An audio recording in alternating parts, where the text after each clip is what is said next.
Now on 4, Flower Power with Chelsea Live.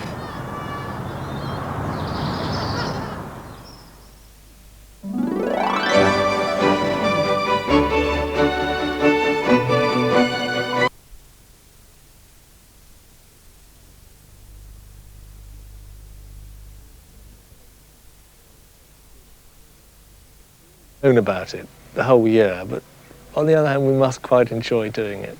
It's amazing how much effort everyone puts in. Now, you're in a funny position, aren't you? Because you're here at Chelsea, it's all finished, you're waiting for the judging, but we've dragged you off the judging committee that is going to judge your stand. Explain yourself.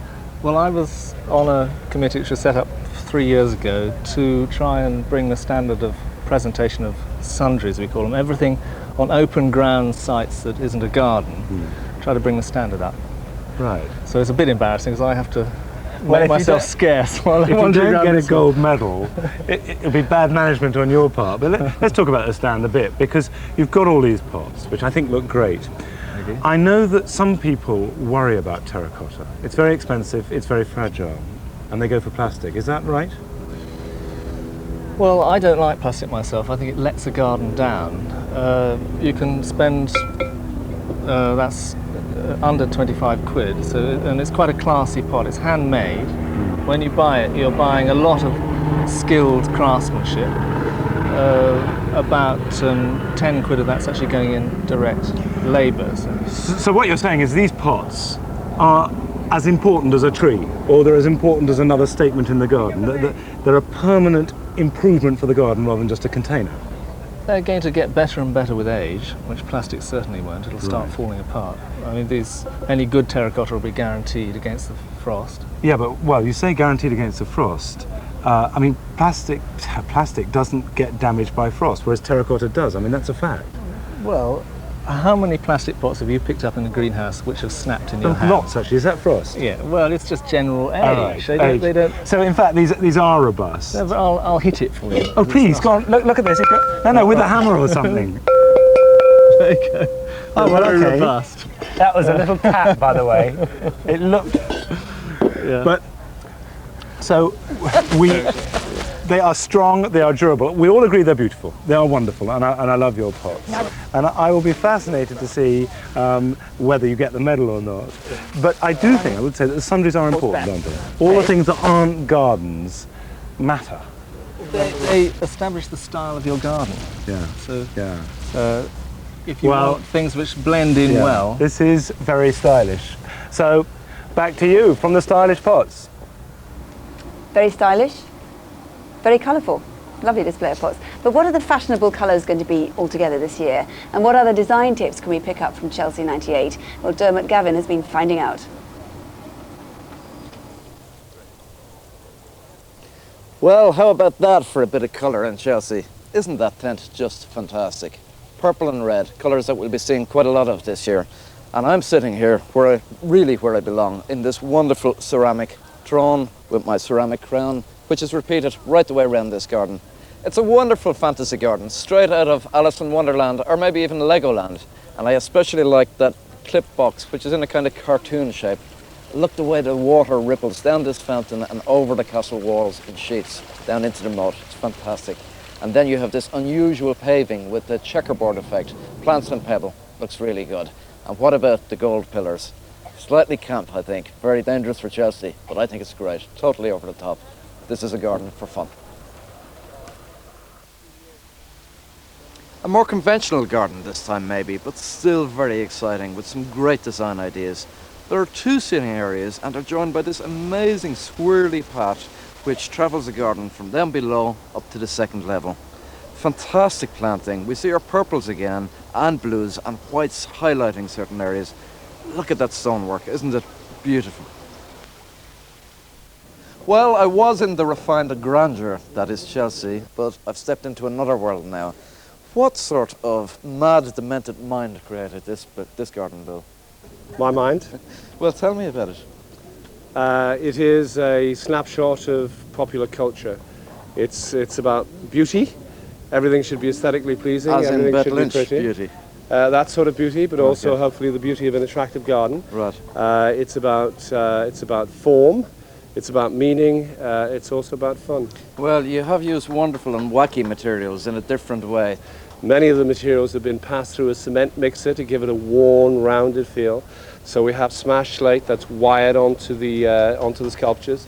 And Bill, tell me about those two intertwined snakes. Where did they come from? It's classical mythology, it's good and evil, it's love and hate, it's mind and matter. Well, this garden is wonderful. It takes ideas from ancient mythology, it takes gardening maybe from Sissinghurst, but it also has my type of madness. I love it. Help the Aged have been creating wonderful gardens in Chelsea for many years.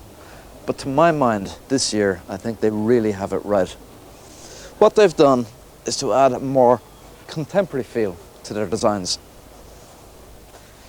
It's a garden full of partitions, like an elaborate stage set. And finally, you come across this wonderful garden room. Very, very cool, wonderful features such as urns full of lilies and wall paintings and magnificent sculptures. The perfect place to stand and to contemplate the wonders of Chelsea. Well, that's Dermot's view of the in colours for 98. But what do you do when your plants are off colour? From tomorrow onwards, the RHS is going to have an expert on hand to help. The Royal Horticultural Society does a lot more than just put on grand flower shows. And one of its many functions is to advise gardeners on coping with plant problems such as pests and diseases. And they've set up a clinic here at Chelsea, so you can bring along your bundle of woes, and there will be someone here who might be able to solve them. Now, I've got Anna Dorado here. Anna, tell me more about the service you're offering. The RHS offers an advisory service to all members, and last year, for example, we fielded something like 25,000 inquiries. That's by letter, by phone, and person and face-to-face. What sort of things? Oh, a whole range of things, really. Well, as you can see, we've got pests and diseases, we've got fruit, and my team, the horticultural advisors, field about 50% of the inquiries. And is this year going to be particularly bad for anything? Are you expecting a series of problems? We're expecting the usual sort of problems, yes. We're expecting things like, why isn't my rhododendron flowering? What's wrong with my camellia? Why is all the buds falling off? We would expect a few pollination problems because of the season, because it was cold. Well, I'll tell you what, we've got someone coming right now. We've got our first customer, Jenny. Hello. Hello. A couple of things in the garden. I've got this, what looks like a geranium everywhere. And when it started out, I thought it was actually rather pretty and was filling in all sorts of gaps. But it seems to be taking over. Will it actually affect, if I left it there, will it harm other plants? Well, it's a weed. It's a herb robert. It's a very pretty weed. It's got this very lovely, delicate geranium-like flower. And the problem with this, of course, is that, as you can see, it spreads quite a lot. So it's going to take up quite a lot of moisture. And so there it's going to take up valuable moisture from your growing plants. And we're particularly concerned this summer that we may, with these weathers, have quite a hot summer. And so you want to maximize water for your growing plants. So I would take it out. It's very easy to uproot. So you can just give it a yank and it'll come straight out of the ground. Right, I noticed the roots are very deep. But how does it propagate? Is it well, it seeding sets all the time? seeds, yes. It sets seeds very prolifically. You can just see the capsules, the seed heads starting to form here. And that's all year round? Yes, and you know the old adage about seeds, 7 years, 1 year's weed, 7 years seed. Aha. Now the other thing is a vine, a grape, which seems to be rather prolific actually. To tell you the truth, it's a neighbour's, but we get the benefit of it because it comes over the wall, and I do give him some of the grapes at the end of the year. But I wondered whether there might be too many grapes on it, and I end up sometimes with rather mouldy small grapes, and I don't know what to do at this point to stop that happening. It is quite a problem with fruit generally, that you can get if you've had a particularly lush growth and good fruit setting conditions, then you will get a lot of fruit. Can I just stop you at that moment, because I can see there really is lots more to talk about on this and we're running out of time. So you two keep going and I'll over here and listen to it. And if you're coming to the show this week, bring your problems with you, because Anna's going to be here at 9 o'clock tomorrow morning, someone else will be here all week, and I suspect they can solve anything you can throw them. problems with my vine too. Now on Friday we met herb grower Jacka McVicker at her Bristol nursery. With just a few weeks to go before Chelsea, she'd been worried that her plants would either be too young or that they'd already have begun to seed. Well, Jacka's hoping for her 4th gold medal this year, but despite the months of planning, she couldn't avoid a last-minute rush, and she's not been helped either by a mystery animal. Well, so far, so good. I've had fantastic compliments about the stand. They're really keeping me going. Down point, lack of sleep. Not caused by the plants or the worry of the plants stretching in the heat, but caused by animals or something on the roof of my caravan. You've got no idea the noise they're making. I don't know whether it's squirrels having a fight or whether it's magpies doing a war dance, but something likes the roof of my caravan. But the plants, well, they're behaving incredibly well despite it all. I've had to send home for reinforcements. My husband left at 4 o'clock this morning from Bristol and arrived here at 7 with new stock because a lot of my stock is getting stretched by the heat. The first day here was something like 90 plus. Well, I know my chocolate bar melted, so it must have been very hot. And that has meant that a lot of the plants I wanted to use got too tall for the stand. The other thing is, I'm watching these angelicas. It has been so hot that I'm very worried that they're going to start wilting forward. But they're on such good stems that I reckon I'm going to be okay. Apart from that, it's been wonderful. The compliments. I think it's the compliments that keep you going at the show. Everyone keeps saying, oh, this is lovely, it's tranquil, and it's, you know, it's looking good, and you think, oh, I'm on my way. And then you see another dead leaf and you stop and think, oh no, another dead leaf. I've just seen one over here. But once you start seeing dead leaves, you've had it. You're always seeing them. But plough on. It'll be all right on the night. And we'll be catching up with Jekka and those dead leaves throughout the week. We'll also be hearing regularly from David Stafford. Unlike Jekka, he's never been to Chelsea before. He's not all that wild about gardening either. So what are his first impressions? First impressions? Well, apart from stating the blindingly obvious and saying like, blimey, aren't there a lot of flowers here? There are 50 million quid's worth apparently, which is more than you're ever likely to see outside the context of a mafia funeral. The slightly shocking thing is how elaborate everything is. I mean, temples have been raised here to rival those in Greece. Mountains have been built. Waterfalls made to cascade into great chasms, and it's all been done in only slightly more time than it took God to do the same job. And it's the painstaking detail you see everywhere. I mean, look at it. Take a look at these lupins. Each one a perfect specimen, and so erect you suspect the intervention of Viagra. There's also a lot more theatricality about the place than I was expecting. This is the Malaysian stand, which has all been done to celebrate the Commonwealth Games with the little running track, the swimming pool, the diving board, and it does remind you of the set of Chariots of Fire, with this little shrub taking the part that Nigel Havers played in the film and making, it must be said, a rather better job of it. I've been to horse shows, dog shows, boat shows, car shows, but I've never anywhere seen anything quite so elaborate as this. And the thing is, what does this say about our priorities as a nation? I don't know, but it's something to have a think about while I sit here and have a drink. The important thing, you see, is to pace yourself, otherwise you get flour fatigue. Is this self-service or do you get waitresses?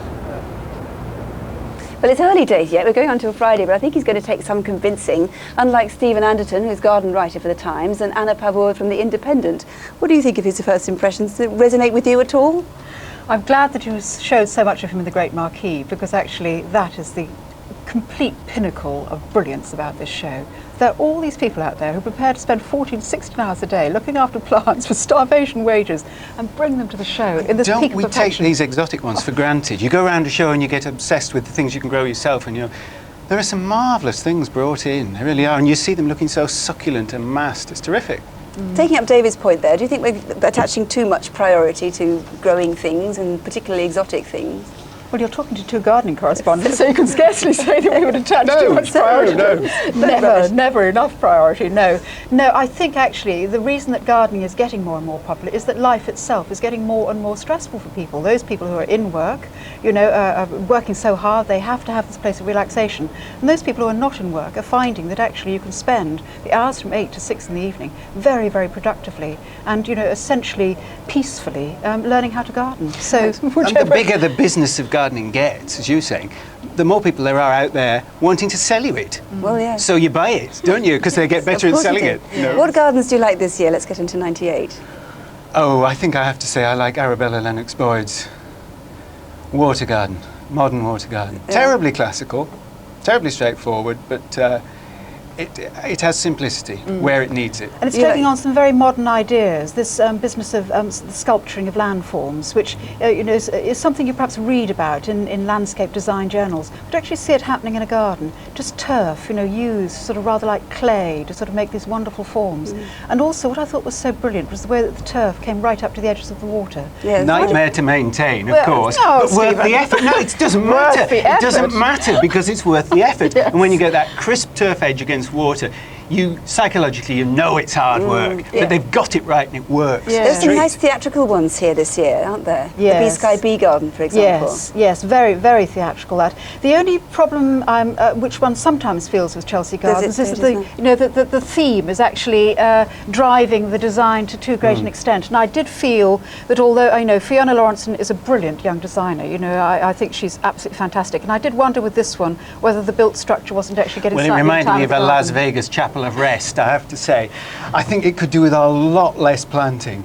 It really could. Take out the stained glass, take out all that inner planting and just have something simple, because there's no peace. What about that extraordinary garden where palm trees were imported? Oh, this is my favourite. That's fine, that's good. This is my absolute favourite, the Shakes garden, because this to me is the essence of what a garden is. Imagine this oasis of green sitting in the middle of hot, hot sand. Well, right, but it's got no views. It's a completely inward-looking garden, and that's why it works, because it says, right, we're an inward-looking garden, we concentrate but entirely Stephen, what on are most that. of the letters you get at the Times? It's from people wanting to block out their neighbours, isn't it? Yes, you know, well, our gardens need to be inward-looking, and I think this one, look at the light and the shade. Seats work. I mean, that is a space with couchettes where people lie on the ground to look at the water. That's what that space does. There's no more to it than that. And the fact that there's a few plants around is the icing on the cake. You certainly have to get in there to appreciate it. Yes. For the moment, both of you, thank you very much indeed. Thanks.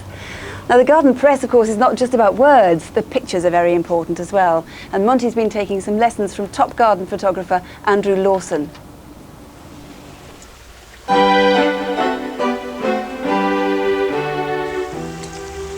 Andrew, you must have photographed Chelsea many, many times. What are you looking for? The best garden, Monty, I suppose.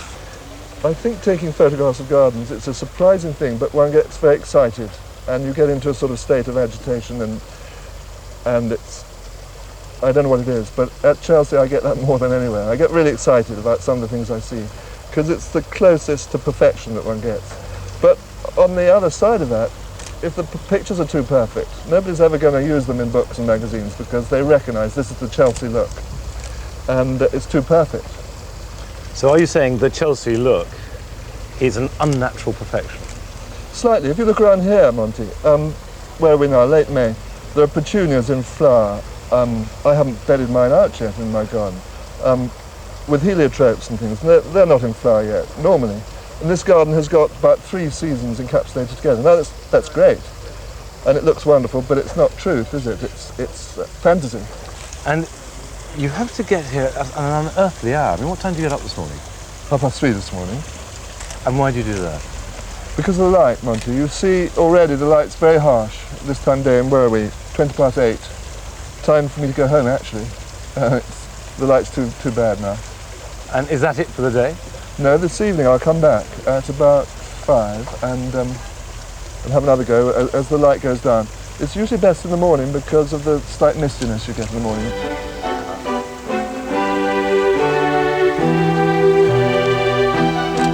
And if people want to take pictures of their own garden, or gardens they visit, is there any very simple advice that you could give them? Have your breakfast at 8 o'clock and pack up for the day. Don't be seduced by the bright lights. I mean, we're here at a beautiful day. Just enjoy the beautiful day, but you won't get particularly good pictures. The marvellous thing is everybody takes different pictures. I can't teach anyone how to compose a picture because everyone has a different way of composing. Do you look for a single image that will sum up Chelsea each year? I snap away and I take certainly hundreds of images. At any one moment, I don't think that that's doing the job of summing up Chelsea, but by the end of the day, I probably will have a set of pictures that, for me, sum it up. Well, after the break, the new bloom was revealed for the first time here today, and a chance to win a garden holiday in the Caribbean.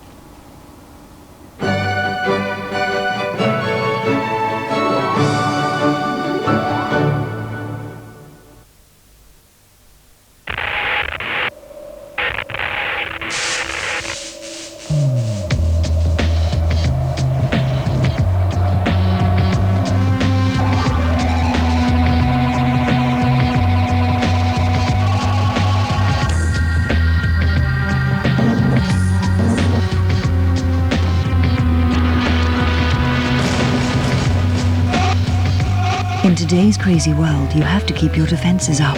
So for your security, this Corsa has central locking, security deadlocks, and an electronic engine immobiliser. The Vauxhall Corsa, the small car for the real world. Michelin's aim has always been to make the best tyre in the world. A tyre that's safer and performs even better than before. So all of us can get around much more easily. This year, the Michelin Man is 100 years young. Michelin, the more we progress, the further you go. Delicately toasted nuttiness, golden honeyness. We could find nothing to add to the irresistible flakiness of Kellogg's Crunchy Nut Cornflakes. So we took something away. We've dropped to a new lower price. Right, I know what I'm doing. I'm having a fixed rate endowment. No, I'm not. I'm having a variable rate with cash back. No, I'm not. I'm going down the pub.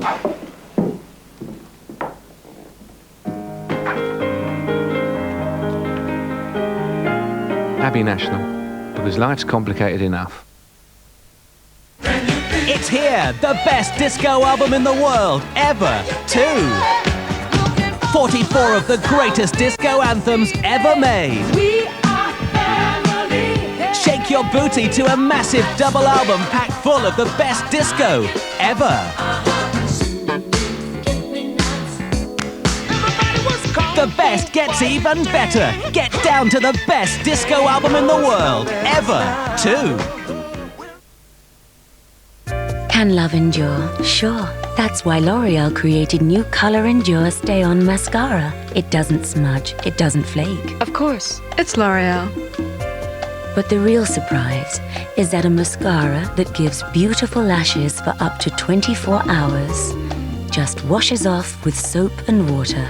No more smudging or flaking. And no more compromising. New L'Oreal Color Endure Stay On Mascara. Because I'm worth it. Buy a pair of glasses from Dolland & Aitchison and get a pair of prescription sunglasses absolutely free. Perfect.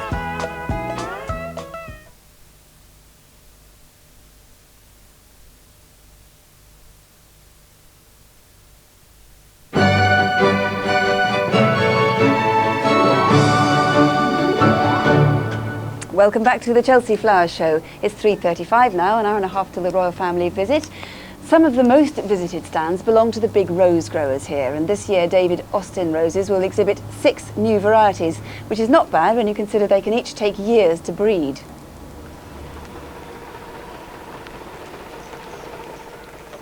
We've been doing Chelsea since 1982, many years now. It's the basic framework, which is the thing that gives the most impact when people first see the exhibit. They come into the tent and you want them to stop and be obviously impressed or like what we've done. So that framework is a crucial element. The roses themselves always do their job. they're magnificent. So we're always confident about the blooms. You have got to be very careful because obviously they're delicate living things. We've been doing this for a long time now, so there's a culture of care, moving the ramblers around with these pillars because they're grown on the pillars right from the word go. So actually lifting those and manhandling those around is heavy work.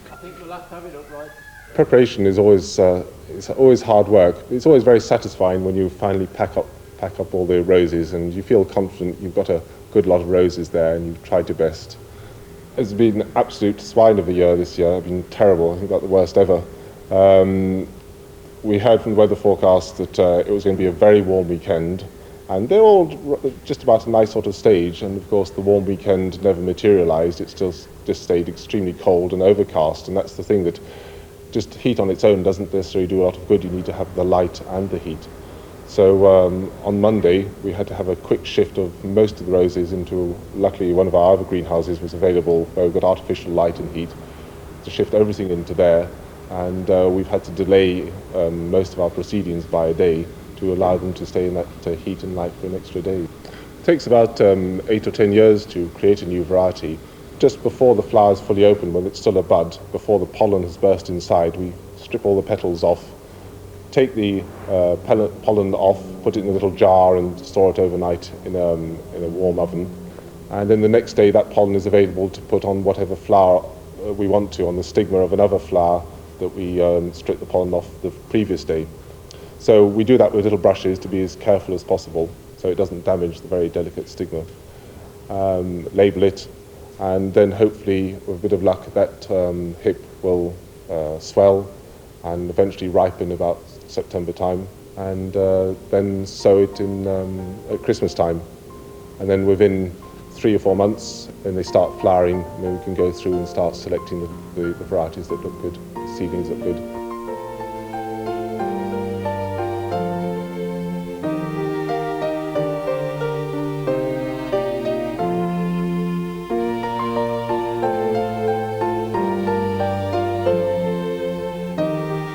We have 6 new introductions this year. The first one is William Morris, which is named for the East London University's 100th anniversary. Tessa the d'Urbervilles is a new red rose we have. Reds are particularly difficult to create. Red is not a natural gene colour. Then there's Teasing Georgia, which is a yellow English rose. Fourth variety is Mary Magdalene, which is a very old-fashioned type of flower. Another variety we're introducing is one for Relate, Dr. Herbert Gray, who was the founder of Relate. The last one, we've come up with a semi-double yellow rose called Buttercup, and it's very attractive. Chelsea is a traditional launching pad for new roses, and of course other nurserymen have taken advantage of this. Here on Peter Beale's exhibit, he's got Macmillan Nurse, which is one of the charity roses, whereby every time a rose is bought, a small amount of the money goes towards the charity, in this case Macmillan Nurses. And I like it. It's quite typical of some of the new roses this year. It's white with a little touch of something, in this case apricot. A small, neat shrub rose, healthy, robust, free flowering, with quite surprising parents. One of them is a pink sort of lax rose called Bonica, and the other is a yellow climbing rose. You wouldn't think that they could produce something like this, would you? But they have. Friars Roses are launching Lions International, a bright yellow hybrid tea. And Bob Greaves is a rich, warm salmon orange floribunda. On the Harkness stand, they've got the Rose of the Year, Penny Lane. Robert, what exactly is the Rose of the Year? What makes it the Rose of the Year? Well, Anne, the Rose of the Year is the winner of the annual trade competition to find a rose that is recommended to anybody who's interested in buying a new variety. So it helps sort of guide people in the direction of something that's really good out of all the possibilities. Well, I think that's it, because there are so many new varieties that it might be difficult for people to know which is one that you can really pin your faith to, and so the Rose of the Year helps to make that decision for you. Well, I love this, and it's a climber too, isn't it? Yeah, I think it's a beautiful thing, and these repeat flowering climbers are getting better in the repeat part of the season, and I think they give you such a good long flowering performance that they're really very well worth having. Well, this has got masses of buds to come. So what do you think people are looking for in a new rose these days? No question about it, Anne. First thing is health, and the second thing is perfume. A new rose must have one of those at least, and preferably both. And Penny Lane has both? Well, I'm happy and proud to say yes, it does. I find ground cover roses very useful, and Mattocks have added another 2 to their county series. But maybe they're taking a bit of a risk exhibiting Yorkshire and Lancashire right next door to each other. Well, as well as new plants, new equipment and new techniques, the show also prides itself on leading the way in garden design. But the argument as to which design is best is far from clear-cut. Monty's with Dermot at the moment. I don't know if you two have made your minds up yet, have you? No, we haven't made our minds up, but we certainly argued a bit, and I suspect we'll argue a bit more. We've really been talking about the difference between 2 particular gardens, haven't we? I mean, yeah, that's right, the Chanel and the Leeds City garden. See, Dermot has strong views about the Chanel garden, which now is your chance to express them. Well, I'm just against this whole branding of Chelsea. Last year it was the Yves Saint Laurent garden. This year it's at Chelsea. It's a garden for the ladies who lunch. But does it mean anything, and has it got any soul? I don't think so. Now, should gardens mean anything? Oh yes, yeah. I mean, there are wonderful gardens around the place here. Magnificent gardens done on a budget. So you have to use imagination. Well, I talked to Karl Lagerfeld, and he was quite clear that he had a theme. He wanted to bring a French garden in. He wanted it very simple, very stark. You know, relating to Chanel, who like that thing. It's very beautiful, but it doesn't mean anything. I mean, does it work? They have this, you know, it's the height of camp. Did you see that Well, gold it is statue? very camp. It is, that statue is actually very, very, and I have to say... But bad camp, not even good camp. Well, you know? Yeah, okay. Now, look, if you... let's take the example of Leeds City Council. But there's a garden with soul. It has soul, but that wall there is, let's face it, a disaster. Well, it is touch and go, and you said something the other day. It's like Disneyland do that sort of thing better. Yeah. They do it, but they do it better. Yeah.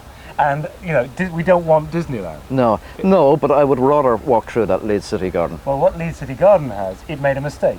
You've done this sort of fake rock, and over the way, they brought in 60 tons of real rock. That is true, but it's easy for us, isn't it? All these people working so incredibly hard, building wonderful gardens right the way around the place, and it's easy for us to sit here. Even the Chanel garden, they've worked hard at it. They've done it. It's beautiful. But the point there, I mean, is that the Leeds garden, okay, they made one mistake. The planting is exquisite, and it has charm. Now, it seems to me Chanel garden is all style, no charm. Leeds City garden is all charm, no style.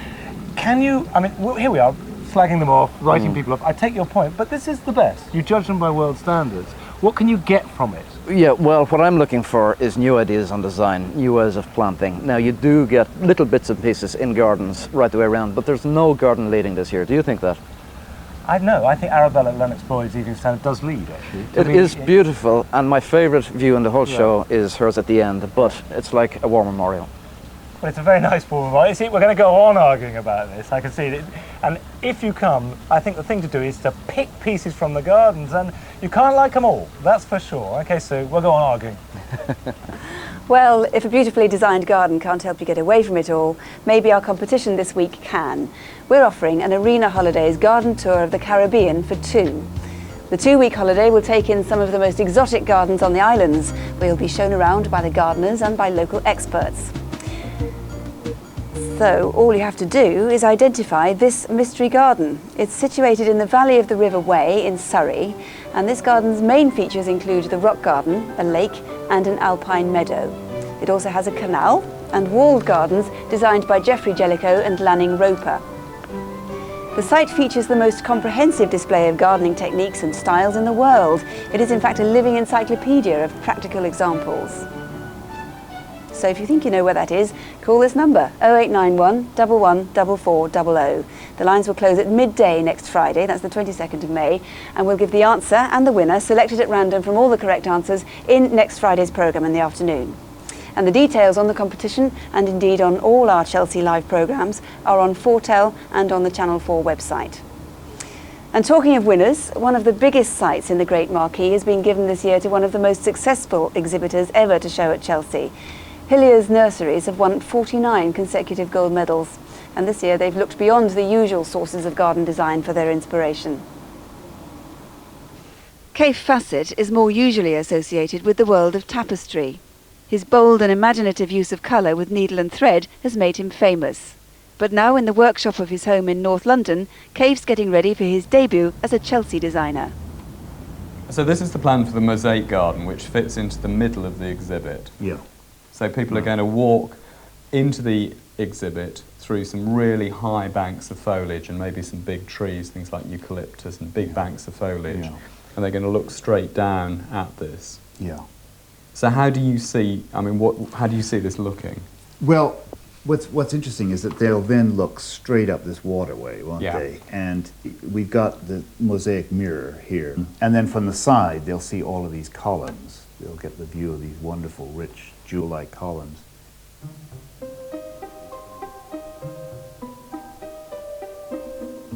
The idea of doing a garden was very exciting to me. I've worked with textiles for years, and I've also been playing with mosaic. And to me, they're just two ways of manipulating color, and also patchwork, so that all these three ways. And the idea of doing a garden was like doing patchwork and mosaic and knitting and everything in a growing form, so that you took all these color ideas and had it actually bloom. The mosaic columns and the pots and the wall are a clip yew hedge or a wooden pergola or a walled garden. It's a structure. Yeah, giving a sculpture. And then you can add to it, you can add changing plant material. You know, you can change the whole feel of the thing within a season by Yes, actually changing the strong colours and picking up on something, another tone that's coming out of the mosaic. Yeah. I think Chelsea is the most magic show on earth. It always astounds me when English people have not been there, because I think it's, of all the shows in the world that I've ever seen, horticultural shows, it is the most exciting, the most exquisite and exotic and everything. It's a very exciting show. Well, we want to take a look now at some of the definitely the plant material that we could be Yeah, using. this is the exciting part. We don't plan the position of any of the plant material. Good. We do it all by eye, you know, and that's going to be very much a sort of joint venture. That's the way I've always worked. Absolutely. I've been playing with these columns and everything, but I don't know how they're going to look when they're spread to the width that they will be spread there, what the water's going to look like when it goes through. All these elements coming together. Suddenly you might need wonderful contrast or no contrast, you know, and you will know when you're on the spot. Well, Cave, I reckon that was a bit of a close call. I thought we weren't going to get back on the stand after those judges came and kicked us off. Shoved us off and They did the did. judging. How do you feel about the judging? You know, I'm terribly worried. You know, they've won all those gold medals every single year. If they don't win it this year, I'm leaving the country, because I feel so responsible, you know, giving this kind of new slant. Maybe, but I think everyone's got to take a risk once in a while, and the results are beautiful. I think they're beautiful. Are Well, you pleased? Oh, I'm totally pleased. I mean, it's fabulous to work with somebody who's as sensitive as Andy is, who brought in these incredible colors to choose from. I mean, we had more than we needed, and we were able to make wonderful choices and work very quickly on the spot, just improvising as we went. Because it had to be a symbiosis between you doing the mosaics and him providing the plants to go with them. And which plants would be ready at the time, Yeah. and so forth. So there was a lot of surprises, things that I never thought would be in work exquisitely, you know, Yeah. and that's what's wonderful. I mean, when the first plant went into the black swan, and it just was this beautiful heuchera that just sits in that form so beautifully, I knew it was going to work. Do you enjoy gardening yourself? Do you use colours of plants I in do your own almost garden? no gardening, but I love gardens, and I find that it's the sort of soul of the English. It's the color. When I first came to England, it was very grey, and suddenly here was this beautiful colouring in gardens. So I've responded to that and gone to many, many gardens around England. Yeah. And here, are there any colour combinations that you're particularly pleased with, where it's sort of bouncing off the tiles and really working? The bronze leaves work so well, and then the purples and magentas and things on it, but the bronze leaves are always kind of toning down and keeping it within a certain kind of quiet limit. Yeah. And then, of course, the mosaic is rich and jewel-like and gives Yeah. it a good background. Well, we'll have to see how you do, but I think it's going to be pretty successful. I love I it. hope I so. think it is great. Yeah. Back to Sue. Find out tomorrow. Now, Roy Lancaster from Channel 4's Garden Club will be with us all week on the trail of the interesting and the unusual. His love of plants started when he was a schoolboy, and since then he's studied horticulture all over the world. So it's no surprise that he jumped at the chance to go sleuthing around the Chelsea showground on our behalf. Can you believe it? I'm a keen plantsman and I've just found paradise. In this case, it's the Paradise Centre from Suffolk. They have a table exhibit of a whole range of woodland plants. But the plant I've come to see is this one.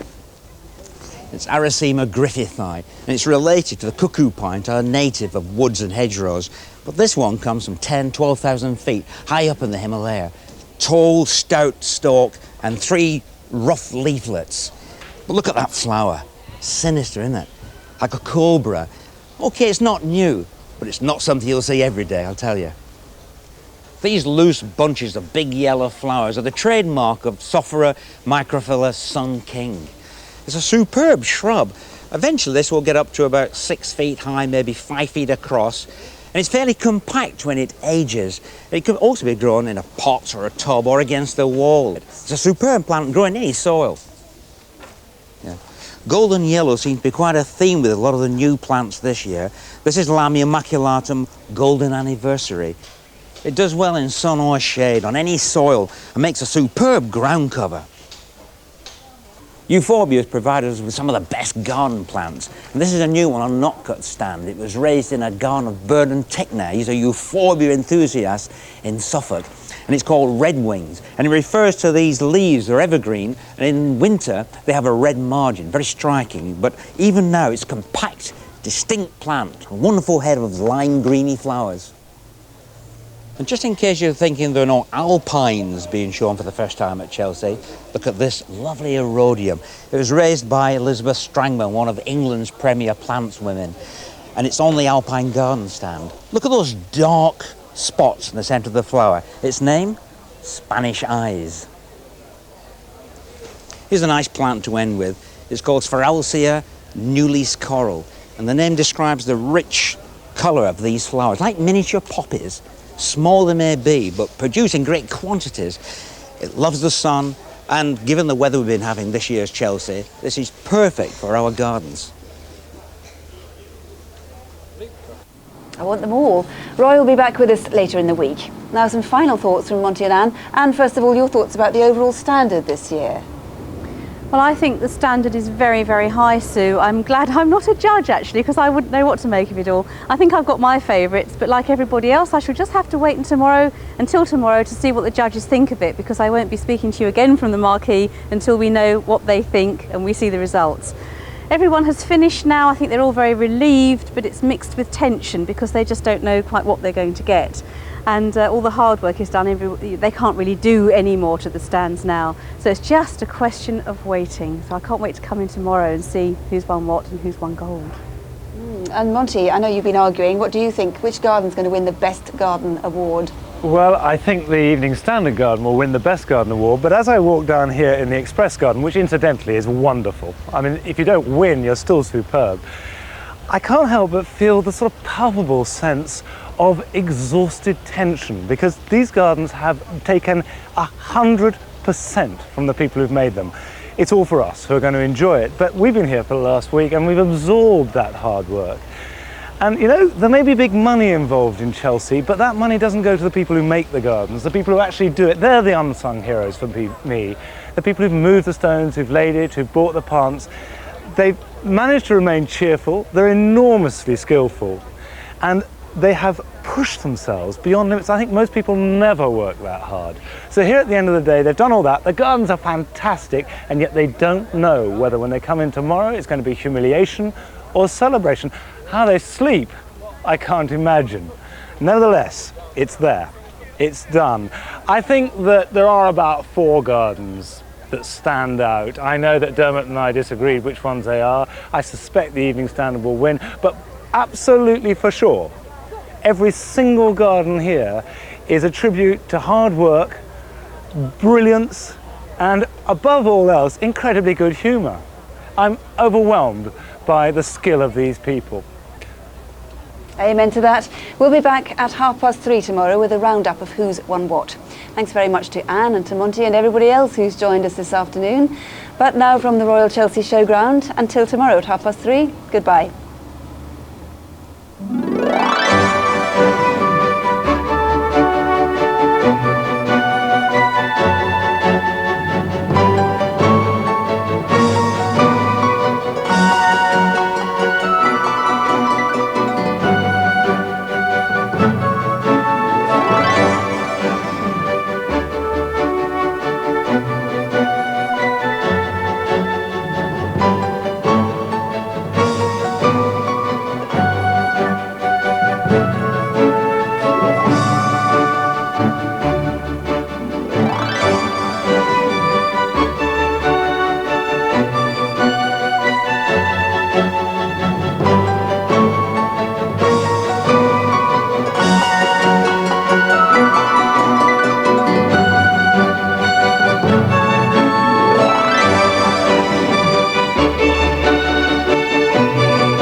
Chris Evans takes on Pebble Beach, California.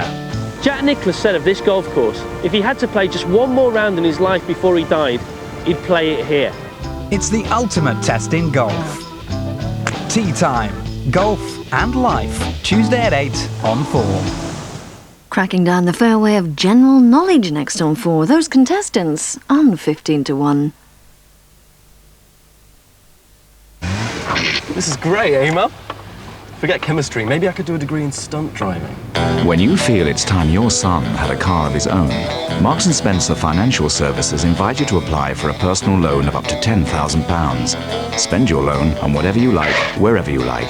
So pick up the phone and take advantage of our lowest rates ever. I think I'll pass my test this time, don't you, Mum? When you'd like to apply for a personal loan, ring us on 0800 44 7744. So many advanced moisturisers, but only one has the Johnson's touch. Lucy introduces pH 5.5 Healthy Difference Cream. Its advanced formula contains pure, active vitamin A, but with the Johnson's touch. For a radiance we can see and a healthy difference everyone can feel. New pH 5.5 Healthy Difference Cream. Healthy skin is pH 5.5. We're all pH 5.5. Someone once told Pete he was a dead ringer for Ian Wright. Since then, he's been convinced he is Ian Wright, until he tries to play. At Bupa, we never forget there's only one Pete Bradley. That's why we've got top sports physiotherapists. You're amazing. We'll help you stay that way. Getting in and out of the bath can be easy, thanks to Bath Night. Bath Night is the bath lift that lets you lie full length in your own bath. It's easy to use, as well as being safe and reliable. And because it tidies away, your bath can be used by others at any time. Bath Night is quick and easy to install, so it's the compact and affordable answer, making bathing in your own bath relaxing and enjoyable once again. Call our free care line for a brochure. Call 0800 123466 now. That's 0800 123466. Bath Night. Freedom to bathe the way you want to.